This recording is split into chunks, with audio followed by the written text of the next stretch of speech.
He's not scared of the snake's deadly venom.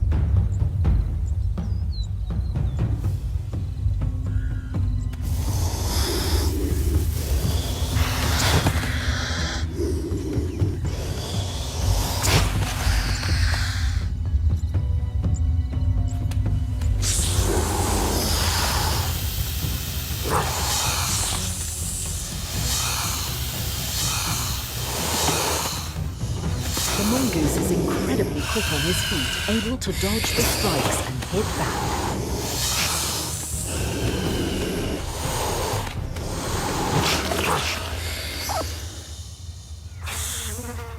Eventually, the cobra gives in. He's got away lightly.